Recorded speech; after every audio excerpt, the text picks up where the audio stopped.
오늘 우리가 함께 깊이 살펴볼 말씀은요. 창세기에 나오는 가인과 그의 후예 이야기입니다.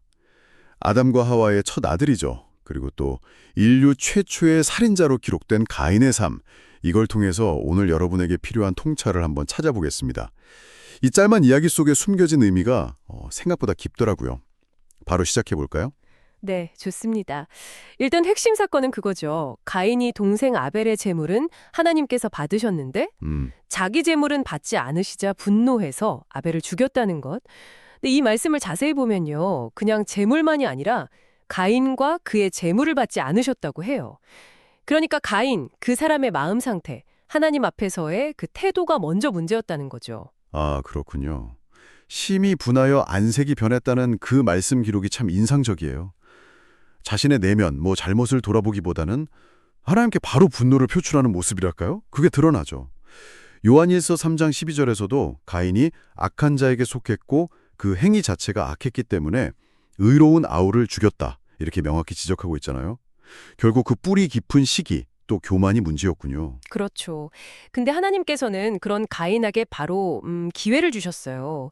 창세기 4장 6절 7절 보면 네가 분하여 함은 어찌됨이며 안색이 변함은 어찌됨이냐 선을 행하지 아니하면 죄가 문에 엎드려 있느니라 죄가 너를 원하나 너는 죄를 다스릴지니라 이렇게 경고하시죠. 여기서 죄, 그 히브리어 하타트라는 단어가 원래 뜻이 관역에서 벗어난 상태거든요. 그러니까 죄가 문 앞에서 웅크리고 기회를 노리고 있으니 네가 그것을 다스려야 한다. 딱 선택권을 주신 거예요. 하지만 결국 가인은 그 경고를 무시하고 말이죠. 들에서 아벨을 쳐 죽입니다. 이게 인류 최초의 살인이고, 악한 감정이 결국 이렇게 파괴적인 행동으로 이어지는구나 하는 그 끔찍한 첫 사례인 거죠. 말씀 속 경고처럼 선을 행하지 않으니까 문 앞에 웅크리고 있던 그 죄에게 그냥 삼켜져 버린 셈이네요. 이 자료에서는 이걸 가인이 뱀의 후손의 길을 선택한 어떤 상징적인 사건으로 해석하기도 하더라고요. 네, 맞습니다. 그리고 살인 후에도 하나님은 바로 벌하시지 않고 먼저 가인에게 다가가세요. 내 아우 아벨이 어디 있느냐 이렇게 물으시죠. 이건 마치 아담과 하와 때처럼 책망하시기 전에 스스로 고백하고 회개할 기회를 주시는 거예요. 하지만 가인은 거기서도 그렇죠. 내가 알지 못하나이다. 내가 내 아우를 지키는 자니까 이렇게 딱 거짓말로 회피하죠. 모든 것을 아시는 하나님 앞에서 숨기려고 한 거예요. 그 결과는 정말 혹독했습니다. 땅에서 저주를 받아서 농사를 지어도 소출을 얻지 못하고 평생 땅에서 피하며 유리하는 자, 그러니까 정처 없이 떠도는 신세가 되는 거죠. 생계수단도 막히고 이웃과의 관계, 이것도 이제 죽음의 공포 때문에 깨지고 그리고 결정적으로 하나님과의 관계, 주의 낯을 배웁지 못한다고 했으니까요. 모든 게 단절되는 그런 형벌이에요.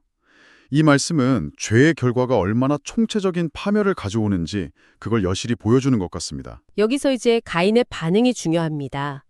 그는 내 죄벌이 지기가 너무 무거우니이다. 이렇게 절망하거든요. 근데 이게 자신의 죄 자체를 슬퍼하거나 뉘우친다기보다는 앞으로 닥칠 형벌의 무게, 그 두려움에 압도된 모습으로 보여요.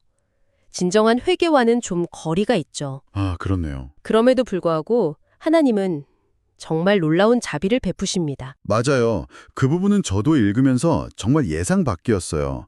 하나님께서 가인을 죽이는 자는 벌을 7배나 받을 것이다 이렇게 선언하시고 심지어 아무도 그를 해치지 못하도록 표까지 주시잖아요. 심판 중에도 나타나는 이 하나님의 긍휼. 이 점이 이 이야기의 또 다른 핵심 아닐까요? 정확합니다. 하나님의 공의와 자비가 함께 드러나는 아주 중요한 지점이죠. 그래서 가인은 하나님의 그 긍휼 덕분에 목숨을 부지하고 이후에 노 땅, 이 이름 뜻이 유리함이거든요.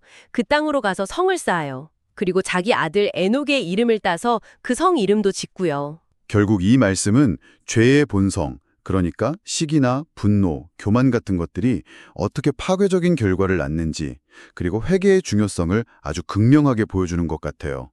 동시에 그런 죄인에게조차 먼저 다가가 기회를 주시고 또 보호하시는 하나님의 어찌 보면 참 이해하기 어려운 자비와 긍휼을 생각하게 합니다. 네, 그래서 이 말씀을 읽으면서 여러분은 어떤 점이 가장 와닿으셨는지 궁금하네요.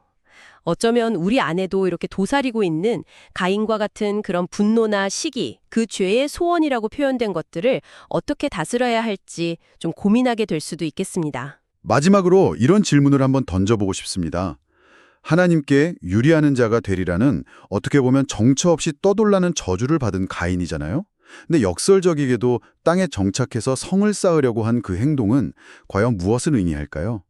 하나님의 보호 약속이 있었음에도 불구하고 어떻게든 스스로 안전을 확보하려는 인간의 그 노력에 대해서 한번 깊이 생각해 보시면 좋겠습니다.